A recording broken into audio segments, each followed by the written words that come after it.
여러분 안녕하세요. 민쌤의 아무나 배우고 아무데나 써먹는 아무역사 시간입니다. 오늘은 원간섭기의 정치와 공민왕의 개혁정치라는 주제로 수업을 진행해 볼까 합니다. 여러분들 교과서는요. 교과서 페이지 110페이지에서 111페이지가 되겠습니다. 교과서 110페이지에서 111페이지 같이 보면서 선생님이랑 수업을 한번 진행해 볼까 하는데요. 일단 원간섭기가 뭐냐? 갑자기 원간섭기라는 게 나오는데 이게 뭐냐라고 궁금해할 친구들이 있을 텐데, 원이라고 하는 거 몽골이 세운 제국인 원제국을 의미하고요. 이러한 원제국에 뭘 받은? 간섭을 받은 시기라고 해서 원간섭기라는 표현을 씁니다. 즉 우리가 몽골과 강화를 맺게 되죠. 강화를 맺게 되고 나서 몽골에게 이제 영향을 받는 그런 정치를 하게 되는데, 그 정치가 뭐였냐 하면 원간섭기다라는 것을 여러분들이 알아두면 되겠습니다. 그래서 오늘은 그 원간섭기의 정치가 어땠는지랑 그 원간섭기의 그 몽골, 즉 원나라로부터의 그 내정 간섭을 피하기 위해서 자주 개혁을 추진했던 공민왕의 개혁 정치에 대해서 살펴보겠습니다. 자, 그러면 먼저 원간섭기에 대해서 먼저 알아봐야 되겠죠. 원간섭기 첫 번째, 원과 고려는 이제 강화조약을 맺고 이제 더 이상 싸우지 않기로 했어요. 싸우지 않기로 했지만 이것은 어떻게 보면 원나라가 강한 나라고 고려가 거기에 약간 굴복한 면이 있죠. 그래서 원과 이제 강화조약을 맺고 나서 원은 대신에 고려를 직접 통치하지는 못했어요. 왜냐하면 끈질기게 고려가 몽골, 즉 원나라에 대항했기 때문입니다. 그래서 원은 고려에 대해서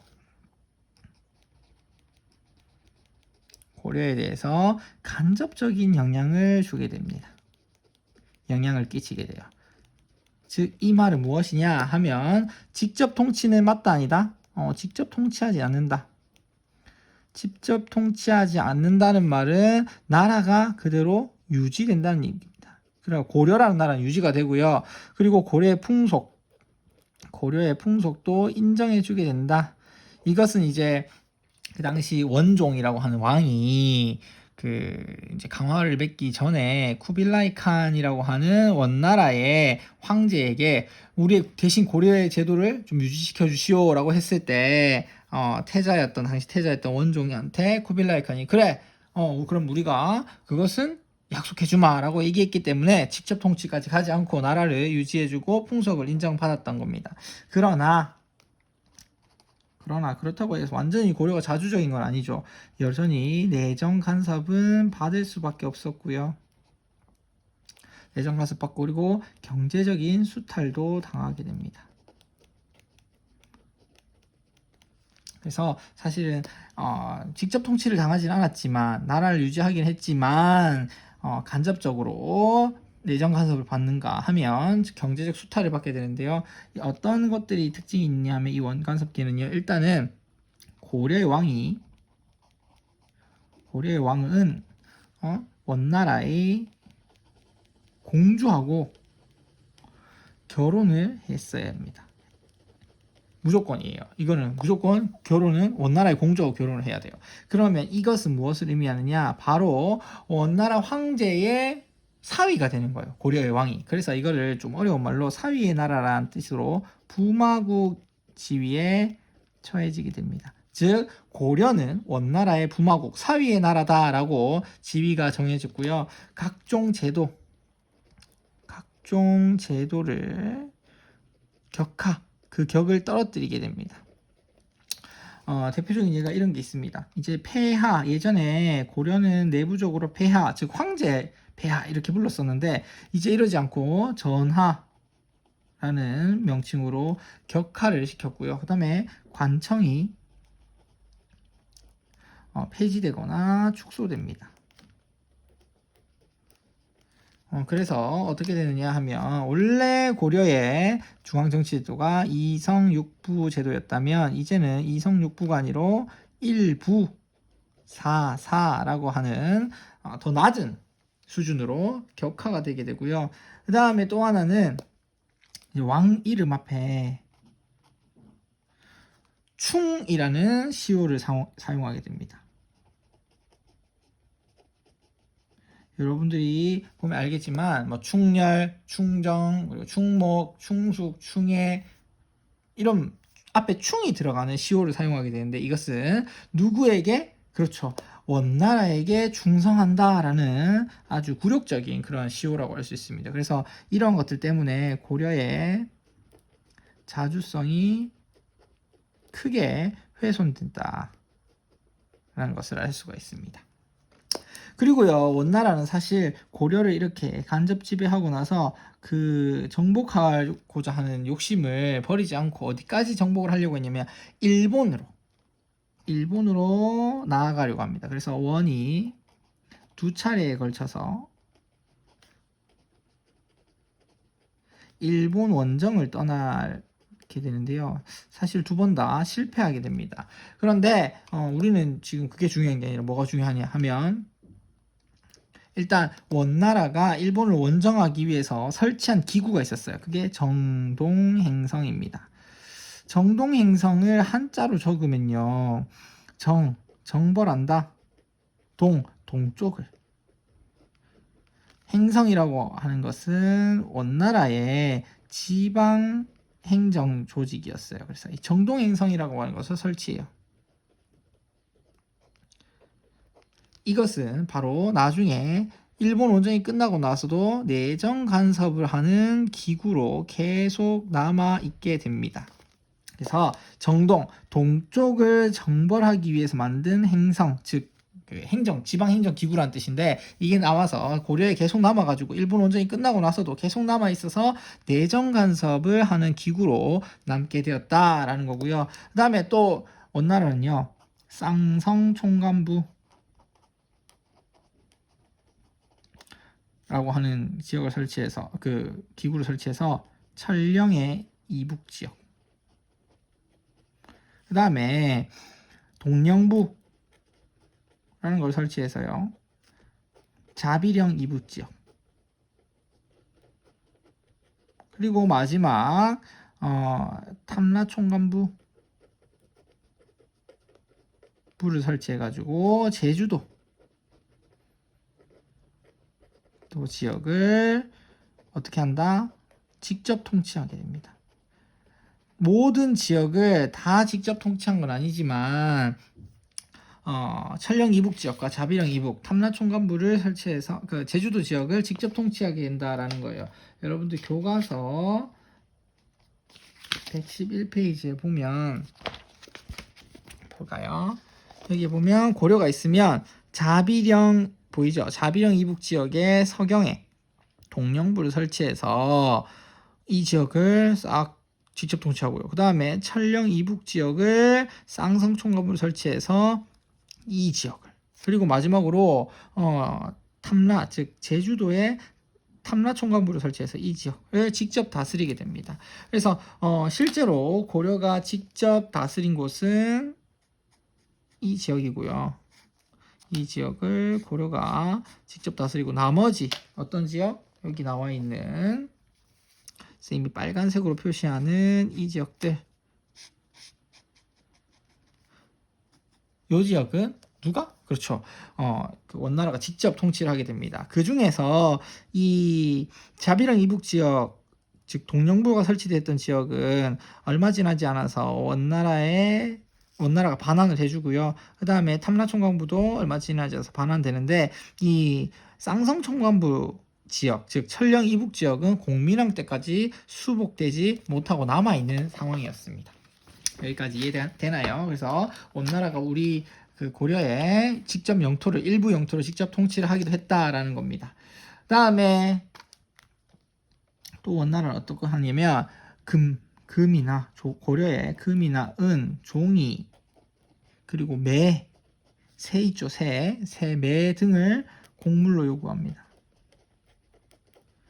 또한 곡물뿐만 아니라 여성들도 끌고 가게 되는데 이 여성들이 원나라에 끌려간 여성들을 공녀라고 해요. 그래서 공녀를 차출해 가지고 데려가기도 합니다. 그래서 물건뿐만 아니라 사람들까지 데리고 가게 됐다. 이렇게 원간섭기가 진행이 되게 됩니다. 여러분들 교과서 110페이지에 보면 원간섭기의 특별한 문화를 우리가 알 수가 있는데요. 거기에 보면 다시 봐야겠네요. 여기 보면 아무래도 고려하고 몽골하고, 즉 고려하고 원나라하고 서로 주고받으면서 영향을 끼치게 되겠죠. 왜? 이제 조금은 긴밀한 상태가 됐으니까요. 그래서 원나라에서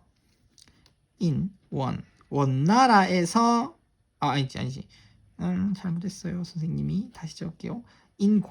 고려에서 원나라의 풍습, 원나라의 문화가 유행한 걸 우리가 몽골풍이라고 부르는데, 대표적인 게 이런 철릭, 그리고 족두리를 쓰는 거, 그리고 뭐 연지곤지 찍는 거, 이런 거 전부 다 원나라의 풍습, 즉 몽골풍이고요. 사돈이라든지 장사치, 그리고 임금님의 밥을 의미하는 수라, 이런 언어들이 바로 몽골풍이라고 할 수 있습니다. 반면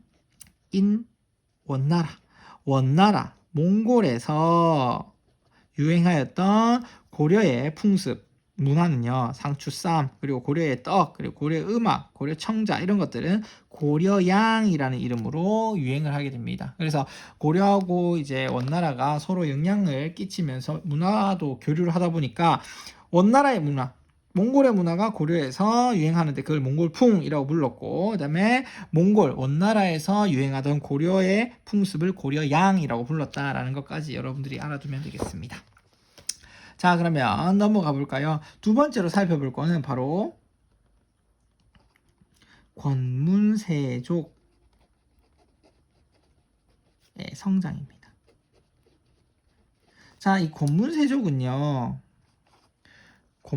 누구냐 하면, 권문세족은 원나라의 간섭을 받는 원간섭기의 고려 지배계층이라고 했습니다. 우리가 이제 그전에는 맨 처음에 호족이었다가 이게 발달해서 문벌귀족이 됐다 그랬어요. 이 문벌귀족이 무신정변으로 인해서 무신으로 지배층이 바뀌었다가 이제는 원간섭기에 들어서 권문세족이라는 사람들이 지배층으로 이제 성장하게 됩니다. 이 권문세족들은요, 어떤 특징을 가지고 있었냐면, 일단 누구랑 친하겠어요? 그렇죠, 원나라랑 친하겠죠. 그래서 친원적인 성격을 가지고 있었어요. 그리고 이 사람들은 주로 음서를 통해서 관직으로 진출하게 됩니다. 마지막으로 이제 이 사람들도 욕심이 많았어요. 그래가지고 백성들의 토지를 빼앗아서 대농장을 경영하는 이러한 특징을 보였습니다. 당연히 원나라랑 친하게 되니까 원나라를 등에 업고 이 사람들이 잘 먹고 잘 살았기 때문에 당연히 그 고려에 자주적이고 이렇게 하는 개혁들은 그렇게 원치를 않았었던 겁니다. 당연히 이렇게 권문세족이 성장하다 보니까 어떻게 될까요? 당연히 어떻게 될까요? 왕권은 약화될 수밖에 없었어요. 왜? 몽골, 즉 원나라의 황제의 지금 사위 역할로 고려를 다스리고 있는 왕들이 이 고려의 그 여러 지배층이 왕을 도와가지고 원나라로부터 자꾸 이제 자주적으로 독립하려고 노력을 하면 좀 이제 고려의 왕이 힘이 세질 텐데, 이 밑에 있는 권문세족들이 왕이랑 같이 친하게 지내는 게 아니라 원나라 황제랑 친하게 지내면서 원나라랑 자꾸 놀라고 하고 원나라 편을 들고 하니까 왕권이 약화될 수밖에 없었어요. 그리고 이 사람들이 나쁜 짓을 많이 해가지고 돈을 많이 가져가니까 국가 재정이 악화될 수밖에 없었습니다. 마지막으로 수탈을 많이 하니까 백성들의 삶의 질이 어떻게 된다? 낮아질 수밖에 없었다라는 것까지 여러분들이 기억을 해두면 되겠습니다. 자, 그러면 계속 이런 식으로 살 수는 없겠죠. 이제 원나라로부터 벗어나려는 노력을 해야 되겠죠. 그래서 공민왕의 반원 자주 개혁에 대해서 살펴보도록 하겠습니다. 사실 공민왕 이전에 이미 원나라로부터 독립을 하고 자주적으로 개혁하려는 왕들이 있었어요. 뭐 충선왕이라든지 충목왕이라든지 이 개혁 시도가 있었습니다. 근데 번번이 실패하고 말죠. 왜냐하면 권문세족의 반발과 원의 압력으로 인해서 원나라의 압력으로 인해서 번번이 실패를 하고 맙니다. 이렇게 기회가 자꾸 없었어요. 그러다가 기회가 생기게 되는데 그게 바로 언제냐면 14세기 중반 누구 왕 때? 공민왕 때 원나라가 쇠퇴하게 됩니다. 원나라가 왜 쇠퇴하게 되는지는 나중에 세계사 시간에 배우면 되겠는데 어쨌든 원나라가 쇠퇴하게 돼요. 이것을 기회로 삼아서 공민왕이 왕권 강화와 반원 자주 개혁을 실시하게 됩니다. 여기서 반원이라는 거는 반원 우리가 얘기하는 원을 반으로 자른 반원을 얘기하는 게 아니라 원나라에 반대하는 자주적인 개혁을 의미합니다. 자, 당연히 그럼 어떤 것들이 있어야 될까요? 첫 번째, 몽골의 풍습이 유행하는 걸 그대로 냅두면 될까요? 안 되겠죠. 그래서 몽골 풍습, 당시 몽골 풍습은 어떤 게 있냐? 의복, 옷이라든지 두발, 유목민족이 하는 두발 모양 있죠. 이게 길게 늘어뜨리는 그러한 것들을 어떻게 한다? 금지하고 공민왕부터 옷을 호복, 즉 원나라의 옷을 집어 던졌다고 했습니다. 그 다음에 친원 세력, 원나라랑 친한 세력들, 대표적으로 기철이라는 사람이 있었는데요. 이런 사람들을 이제 제거하게 됩니다.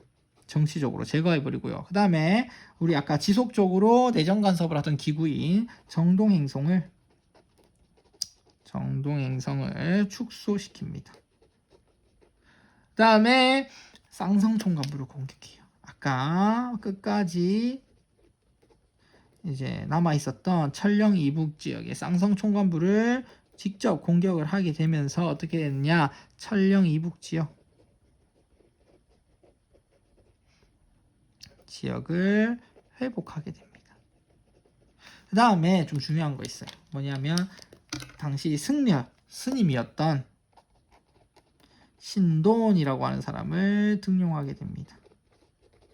신돈을 등용해서 개혁 정치를 실시해요. 어떤 개혁 정치를 실시했냐면 전민 변정 도감이라고 하는 것을 설치를 하게 됩니다.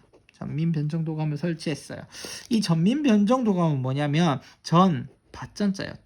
땅하고 백성을 변정, 원래 바른 자리로 돌려놓는다라는 뜻이고요. 도감이란 말은 임시기구란 뜻입니다. 즉 토지와 사람들을 원래 자리로 돌려놓는 임시기구란 뜻이에요. 이건 뭐냐면 권문세족들이 나쁜 짓을 해서 억울하게 뺏긴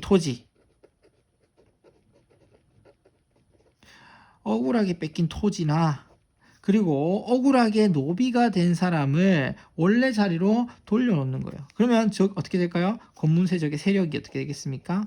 약화하는 이러한 취지로 시행했던 게 바로 전민변정도감이다라고 할 수 있어요. 권문세족이 불법적으로 빼앗았던 토지를 원래 사람에게 돌려주고 그리고 권문세족이 억울하게 노비로 삼았던 사람들을 다시 양인, 일반 평민으로 만들어주는 이런 제도를 실시함으로써 권문세족의 세력을 약화하고 그 기반을 약화하려는 목적이 있었습니다.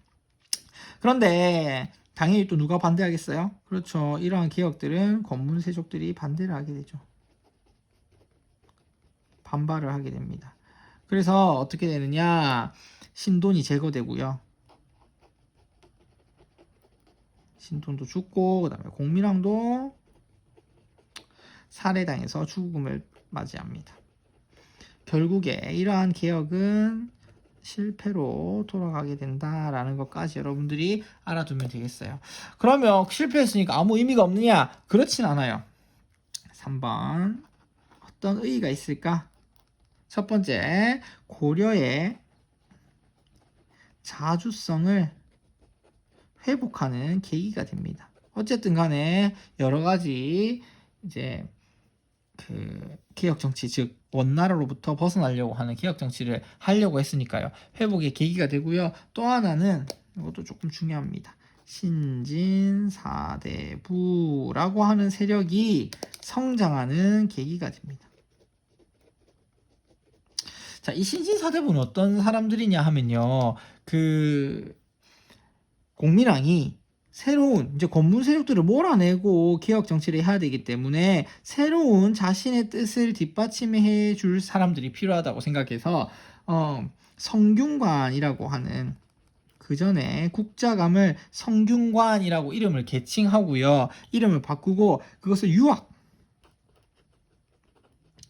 교육기관으로 이제 거의 탈바꿈을 완전한 유학기관으로 교육기관으로 탈바꿈을 시킵니다. 그리고 나서 이러한 성균관에서 공부한 사람들 이 출신 사람들을 개혁하는 사람들로서 개혁하는 세력으로서 성장을 시키게 되는데 그 사람들이 누구냐면 신진사대부예요.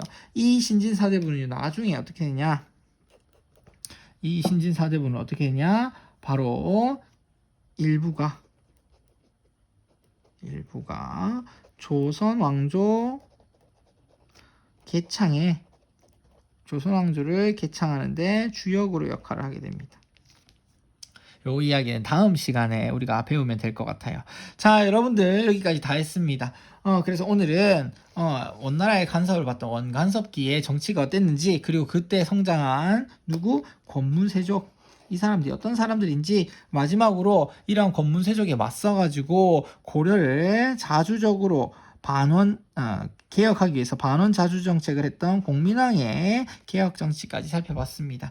오늘은요 여기까지 수업을 할 거고요. 여러분들 교과서 111페이지에 주제탐구 신돈의 전민변정도감에 대한 내용이거든요. 거기 있는 사료를 읽고 1번과 2번에 있는 질문에 답을 한 다음에 사진을 찍어서 댓글로 남겨주면 되겠습니다. 여러분들 혼자서 집에서 수업 들을 때 그냥 멍하니 듣고 끝내지 말고 선생님 올려준 여러 가지 자료들 있죠. 그 양식들을 통해서 틀을 가지고 스스로 학습을 좀 잘 해주기를 바랍니다.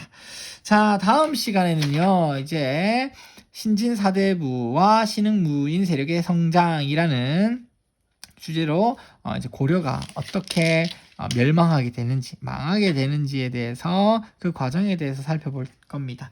여러분들 고생 많았고요. 다음 시간에 만나도록 합시다. 그러면 다음 시간에 볼까요? 안녕.